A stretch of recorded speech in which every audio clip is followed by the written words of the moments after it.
The forest was alive with whispers that night as the wind carried the scent of smoke through the pines, and something ancient stirred among the shadows, eyes glinting like shards of ice. The sky was a dark ocean stretched over the world, and the moon drifted behind clouds like a ghost, watching everything below. The trees bent and swayed as if warning the ground itself that something was coming, something that did not belong here. The air was sharp with cold, so sharp it bit the skin and filled every breath with frost. The snow that lay on the ground was not pure white anymore. It was streaked with the gray of ash from old fires and the marks of paws that had moved through it hours before silent, fast-and-hungry Evan had been walking. Since morning, his boots torn, his hands raw from the cold, his breath coming out in heavy clouds that faded quickly in the wind.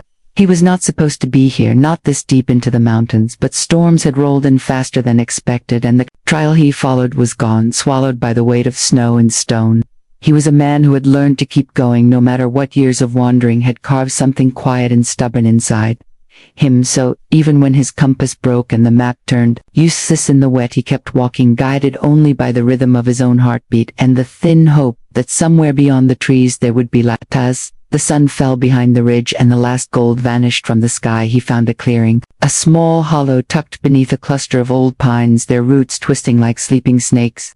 He gathered what dry wood he could find, struck his lighter, and built a fire. The flames climbed slowly, at first shy and flickering, before bursting into a steady glow that pushed back the dark for a few feet. He sat beside it, his back against a fallen log, his body aching but his mind too alert to rest. He listened to the forest, the crack of branches, the distant cry of an owl, the soft hiss of snow falling from a branch overhead, everything alive and moving just beyond his sight. He thought about the stories he had heard of these woods, about the wolves that ruled the upper ridges, fierce and silent and rarely seen. He had laughed at those tales, once thinking them only stories meant to keep children from wandering too far, but now, sitting alone in the cold, he could almost feel their presence out there between the trees, unseen, but watching, the kind of presence that makes the skin tighten and the heart beat faster. The wind shifted then, and the fire flared bright as if startled. He looked up and thought he saw movement near the edge of the clearing. A shadow slipping between trunks, there for a heartbeat and then gone. His pulse quickened. He told himself it was nothing, just his tired mind playing tricks. But when the next gust came, it carried something else, a smell faint but unmistakable. The smell of wet fur and earth and blood. He froze, listening, every muscle locked. The fire popped and sent a trail of sparks into the night, and still the forest whispered back, low and steady, like a voice speaking words he could not yet understand. Some way in that vast dark the pack was moving. Evan woke to a silence so complete it felt like sound itself had frozen in the air. The fire had burned down to a red heartbeat of embers, and the cold had crept closer, wrapping around him like an invisible tide.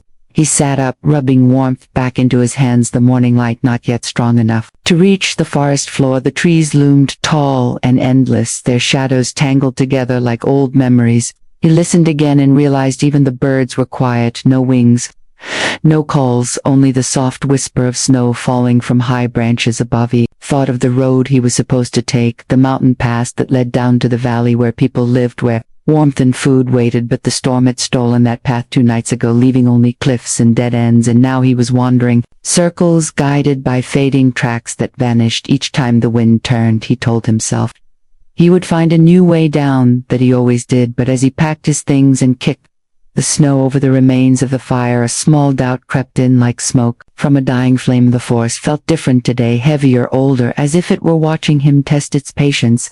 Every step sank deep into the snow with a muffled crunch, and behind each sound his mind built the echo of something following. He had grown used to loneliness, but this was not loneliness, this was awareness, the sharp edge of being noticed, and the feeling that something out there was waiting for him to make the wrong move. He gripped the handle of his knife, not out of fear, but instinct, that old human echo that whispers danger long before the eyes can see. Eth moved downhill, following a stream half frozen and silent, its surface layered with glassy ice that cracked softly under his steps. The air smelled faintly of pine, and something else, something alive and hidden. He found tracks then near the bank, fresh prints too large to belong to any dog he had ever seen, each one pressed deep in the snow, leading toward the thicker part of the forest his breath caught. He knew those prints. He had seen them before in books, stories, warnings about places people should not enter, but curiosity pulled at him stronger than caution. He folded.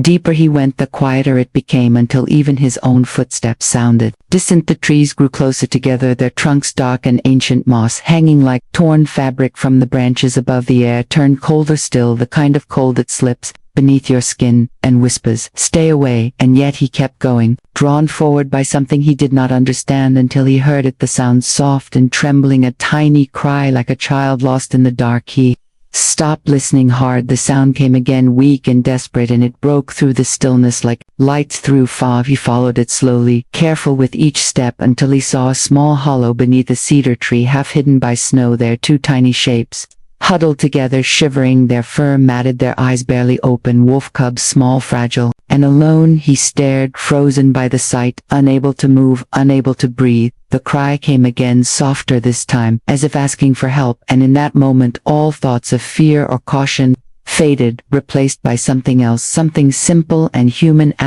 For a long moment, Evan stood there staring at the two cubs, his breath a cloud in the frozen air, his mind trying to understand what he was seeing. They were small, no larger than a pair of mittens, their fur soaked and clinging to their thin bodies, the snow around them disturbed, as if they had been struggling to move for hours. He could see the faint rise and fall of their sides, the soft sound of their breathing, too shallow, too weak. He knew that if he left them they would not survive another hour in this cold. He knelt slowly, his knees sinking into the snow, his fingers numb as he reached toward them.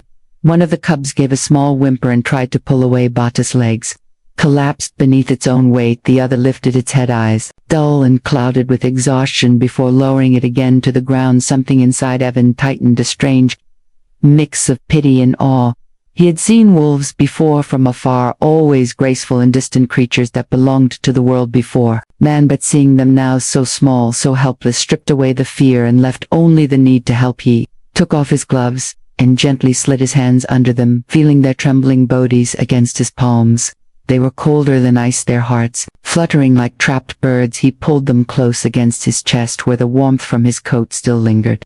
The movement drew a faint sigh from one cub, and the sound broke through the stillness around him. He glanced around, expecting to see eyes watching from the trees, but there was only snow, wind, and snow. And Seven knew he was crossing a line, taking wild creatures into his arms, but there was no choice. He could not leave them to die, not after hearing their cries. He stood and began to walk back toward his camp, his boots sinking deep with each step, the forest pressing close around him, the weight of the cubs surprisingly light, but their presence heavy with meaning. He moved faster, glancing behind him, often feeling as if shadows followed just beyond sight. When he reached the clearing, the fire was little more than ash and faint heat. He dropped to his knees, feeding the flames with dry sticks until the spark caught again, rising slowly into orange light. He laid the cubs close enough to feel the warmth, but far enough not to burn. He tore a strip from his spare shirt and used it to dry their fur as best he could, his movements careful, his mind quiet. Every now and then, one of the cubs stirred, pressing its nose into his hand before drifting back into a fitful sleep.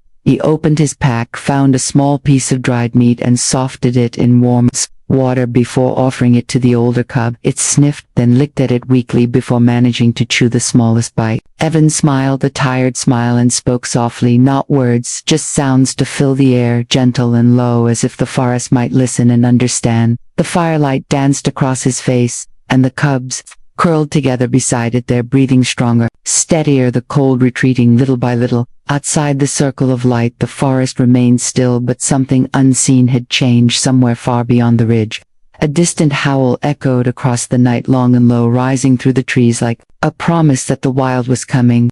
The fire had grown stronger by nightfall, its glow painting the snow in shades of golden ember, while Evan sat beside it, watching the two cubs breathing steadily. At last he felt the ache in his limbs ease, replaced by a strange calm that came only after long exhaustion, the kind that made the world seem both closer and farther away.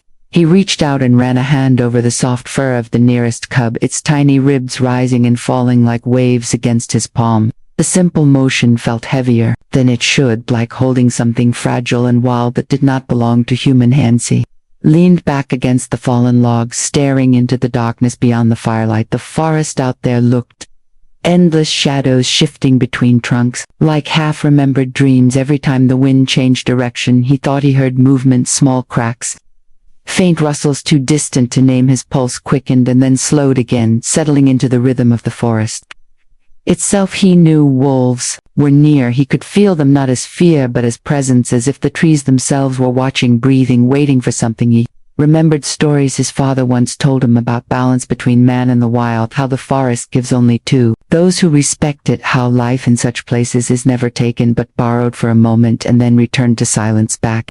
Then he had laughed at the idea, but now, sitting there alone with the cubs pressed against his chest, he began to wonder if his father had known something true, something that could only be learned by losing everything else. The night deepened and the colds thickened around him like glass. The fire popped and sent a spark up into the air, a small star that drifted and vanished against the black sky. Even spoke softly, though no one was there to hear, just a whisper of thoughts sent into the dark. He told the cubs they would be safe, that he would find their family or keep them warm until he did. He did not expect them to understand, but somehow saying it made him believe it himself. He took one of the cubs gently into his hands, lifting it close to the flames. Not too close, just enough for the warmth to reach its fur. It made a small sound, half sigh, half yawn, before settling again against his arm, its body light but alive. He smiled without meaning to, a real smile, the first in days, maybe weeks. It felt strange and human and fragile, the kind of smile that hurts because it reminds you can still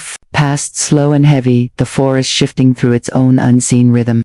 The moon climbed above the trees, spilling silver light across the snow, and for a moment everything looked calm, untouched, sacred. Even Evan felt the weight of his eyelids pulling him towards sleep. He laid back, letting the cubs nestle on his chest, their tiny bodies radiating warmth against the cold. His eyes drifted shut, and the fire crackled softly like a lullaby. Somewhere in the distance, a single howl echoed again, low and haunting, but not close, not yet. Only a whisper carried on the wind, a promise that the night was not done. Watching, Evan woke to a soft weight on his chest, the faint warmth of small bodies pressed against him, and for a moment he did not remember where he was, only that the air was cold and the world was still. He opened his eyes slowly. The fire had burned down to glowing embers, and gray light had begun to seep through the trees. Morning, silent and pale, the two cubs were curled together, their heads tucked beneath his chin, their breaths steady, small puffs of mist rising into the air. It was a fragile quiet, the kind that felt like it could shatter if he even spoke too loud. He lay still, watching the frost melt on their fur, the tiny tremors of life that pulsed beneath his hands. Something in him softened in a way he could not name. It was not pity, it was not duty, it was something older than thought itself, a recognition that life, no matter how wild, no matter how strange, was meant to be cared for. The cubs shifted, one of them letting out a small sigh as if dreaming, and the sound made him smile, though no one was there to see it. The world around him was waking, the forest stretching after a long cold night. The wind moved gently through the pines, carrying the smell of snow and pine sap, and somewhere far away, water flowing under ice. Evan sat up slowly, careful not to disturb the cubs. They clung to his coat instinctively even as he moved, and he laughed softly, a sound that broke the silence like the first bird calling at dawn. He reached for his pack and pulled out a piece of dried meat, tore it into smaller bits and offered them to the cubs. One sniffed at his hand, the other yawned and pressed its nose against his thumb, too sleepy to care. He knew they were hungry, but also knew they were weak, so he placed the food near them and waited. The forest was quiet in a way that made him uneasy, the kind of quiet that comes before change. He looked toward the ridge beyond the clearing. The shadows there seemed deeper than before, thicker, somehow the light of the morning unable to touch them. He told himself it was nothing, just his mind, but a part of him, the part that had learned to listen to silence, knew better. He added wood to the fire and stood stretching his sore muscles, the cold biting through his clothes. He had survived worse storms before, yet this place felt different, alive and aware. The trees loomed ancient, their bark dark and glistening with frost. The air itself felt like it carried memory. He glanced back at the cubs still sleeping and whispered softly, as if to the forest,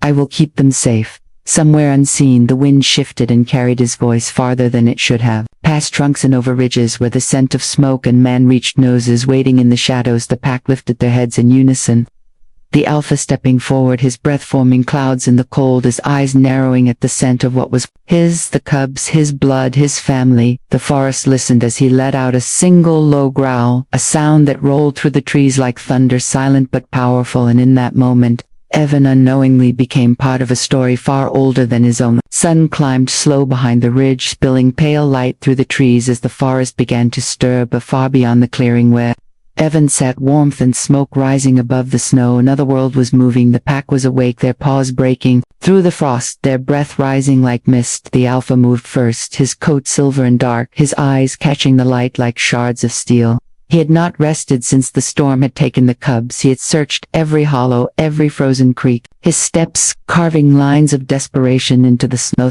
Others followed, silent shadows, weaving between the trees, their ears twitching, their bodies low to the ground, their hunger forgotten, now replaced by something sharper.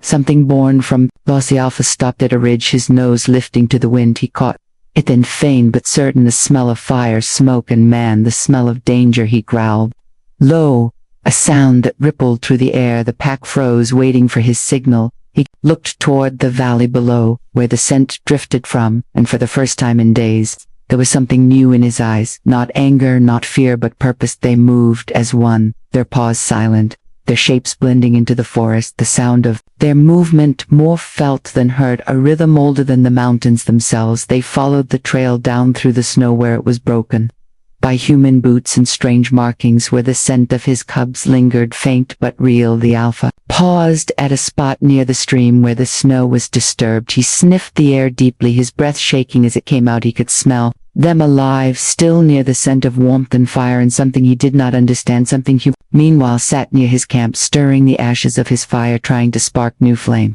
The cubs slept soundly beside him, their bodies rising and falling in unison. He had not slept much. Each sound outside the ring of light made him open his eyes and listen. The forest was heavy that morning, filled with waiting. He could not name why, but his chest felt tight, as if the air itself had thickened. His mind kept drifting to thoughts of the wolves he had heard during the night, the howls that seemed to echo, not in the distance but in his bones. He looked at the cubs, then at the trees beyond the clearing, and wondered if their family was still out there searching. He imagined what it must feel like to lose something that small, that helpless. He imagined himself in their place. The thought made him restless, uneasy. He stood, scanning the tree line, the shapes between the pines, deepening with shadow. As the morning light shifted for a moment, he thought he saw movement, a flicker of gray, but when he blinked it was gone, only the wind stirring the branches.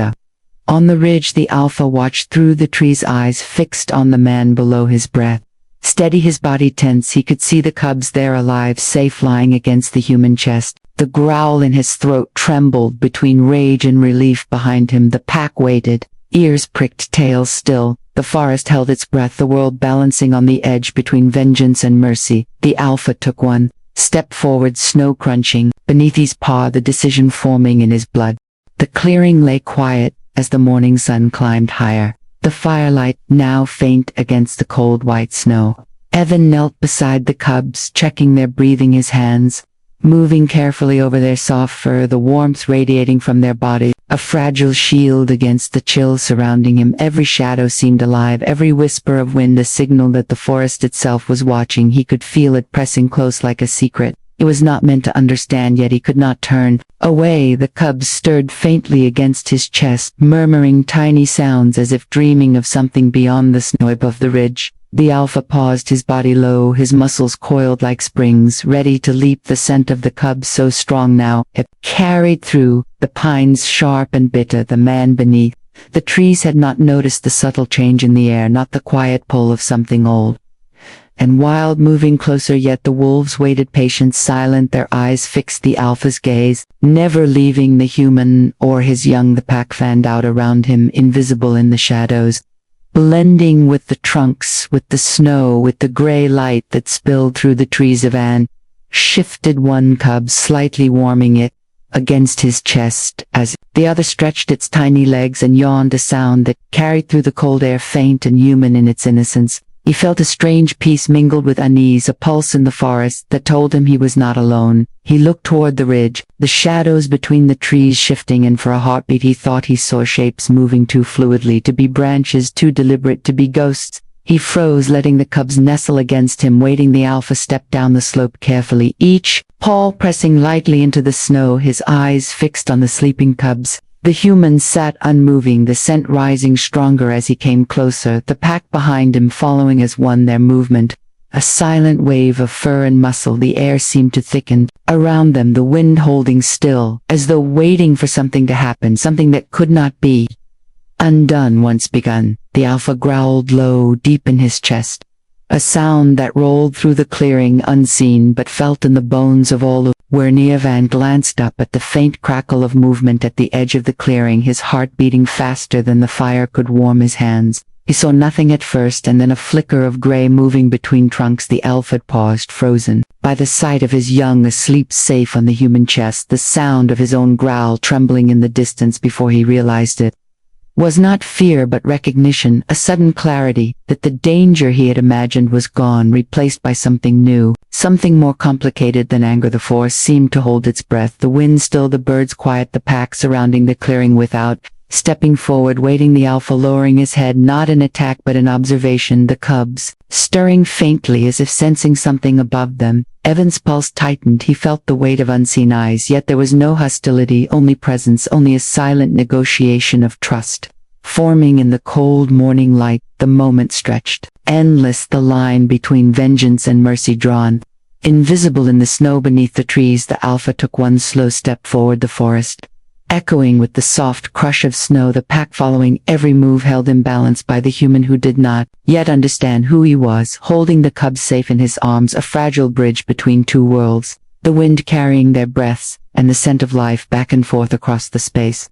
Where danger had almost lived, and mercy now waited, the morning light had grown pale and soft, painting the snow in shades of silver and gold. Evan remained still, his body frozen in the clearing, the cubs curled against his chest, their small breaths rising in gentle clouds of warmth, his eyes scanning the forest edges, unaware of the shapes that moved silently between the trunks. The wind carried a strange tension, the kind that hums through the trees before a storm arrives, yet there was no storm, only the watchful presence of life, older than man, older than thought. Above him, the alpha paused, his gaze locked on the cubs, his ears twitching, every subtle movement registering in his mind. Every small inhale of the human, every shiver of the snow. The pack behind him spread into a silent circle, their low muscles coiled, ready but restrained by instinct and by the alpha's will. He had come for vengeance once, and now he hesitated. The sight before him, rewriting the rules of his world, the cubs alive, save his children asleep against the chest of the creature that had taken them in and held them against the cold event.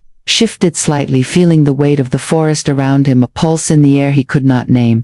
He looked up for the first time toward the ridge, the shadows between the pines seeming darker, yet softer at the same time, and then he saw them, the alpha stepping closer, each movement measured, careful, deliberate. Not one pause striking the snow too loud or heavy, the pack following his lead, a wave of fur and muscle moving. With grace and silence, the cubs stirred, faintly sensing something above them, sniffing the air but not waking. The alpha lowered his head, and the growl that had burned low in his chest faded into something softer, something almost gentle. The pack held their positions, waiting for his signal, for the moment that would come, if it must, yet the signal never came. Instead, a stillness settled over the clearing, heavier than snow, heavier than the wind, heavier than thought. The human remained motionless, the cubs, safe, pressed against his chest, and for a heartbeat, the world itself seemed to pause, holding its breath.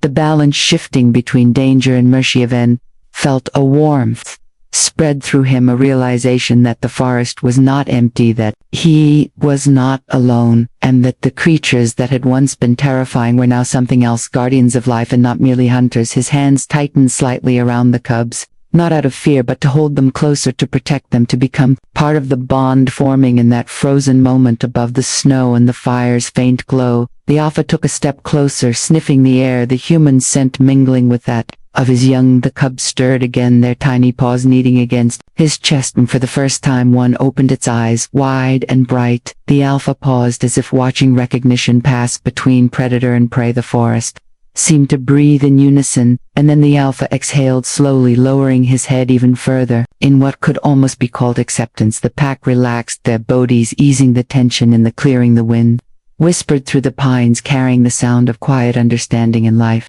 continuing, fragile. And while Evan watched the alpha for a long moment, understanding nothing fully yet, feeling everything, knowing that what had begun as a meeting of danger had shifted into a silent negotiation, a truce written in the cold morning light and carried on the breaths of creatures who knew both loss and mercy in equal measure. The cubs continued to sleep, oblivious to the presence around them of fragile warmth. Against the weight of the world and above the clearing, the alpha lingered silently, guarding what was his and what was given freely. The sun had climbed higher now, spilling warm light across the snow and forest floor, yet the clearing remained a place apart, untouched by the ordinary world. Evan sat quietly, his back against the fallen log, the cubs still curled against his chest, their breaths slow and even their tiny bodies rising and falling with the rhythm of life. He felt the warmth of their fur seeping into his own skin, a tether between him and the wild that had chosen to trust him for a fleeting moment. The air was filled with silence deeper than he had ever known, a quiet that pressed against the ribs and settled in the bones. The alpha lingered at the edge of the clearing, eyes fixed on his cubs, watching the humans' careful movements, each shift of weight, each soft murmur that had become part of the morning forest. He could see the fragility of life held in Evan's hands, yet he sensed no threat, only care, a strange thing in a world where survival was often brutal and fleeting. The pack remained motionless behind him, shadows blending into the snow, the trees and the wind itself, the balance of power hanging delicate as frost on a pine needle. Evan shifted slightly, feeling the soft stir of one cub waking and pressing its nose against his chin. He smiled weakly, stretching his arms just enough to let them breathe. The other cub stirred faintly but did not lift its head, their innocence a stark contrast to the tension he had imagined. The forest around them seemed lighter somehow, every sound softer, every shadow less threatening. He could not explain it, but the sense of something larger than himself wrapped around the clearing, carrying the echo of countless lives lived here before his own. The alpha exhaled slowly, low and measured, a sound that carried over the snow without leaving the warmth of the clearing, and for a long moment he simply stood, observing the human and his cubs, as if memorizing the moment. The world had shifted, the pack relaxed their stance, muscles easing, tails lowering slightly, the weight of intent lifted. Their presence remained, but it was no longer a threat, only a watchful acknowledgement that what had begun as vengeance had ended in something more enduring, something unspoken and stirred again, shifting the cubs gently, laying them down on a patch of snow near the embers of the fire. He did not move quickly or loudly, only enough to let them stretch and breathe. The alpha watched every motion, not with anger but with curiosity and cautious understanding. The wind carried the scent of life through the trees in some way. Far away, the forest seemed to hum in response to the fragile peace forming in the cold light of morning. When he looked up toward the ridge, the alpha was gone but not entirely vanished, only blending with the shadows like smoke lingering after a fire. The pack had receded slowly into the forest, leaving a single trail of movement across the snow, and beside the fire lay a fresh deer leg, untouched, clean and whole, a gift from the wild, a silent message that life continued and balance was restored. The cubs sniffed at it briefly, then returned to Evan's chest, and warmth and life hummed in the clearing, as though the forest itself had exhaled a long, steady breath. Ivan leaned back against the log, closing his eyes for a moment, savoring the quiet. The cubs pressed against him, their small hearts steady. He knew that soon the pack would return to them, that the bond formed here would continue, unspoken and unbroken. For now, he allowed himself to rest, a tired smile on his lips, the snow sparkling around him, the light shifting soft and pale, and in that silence, he understood something essential about life, about trust, about the fragile, enduring beauty of the wild.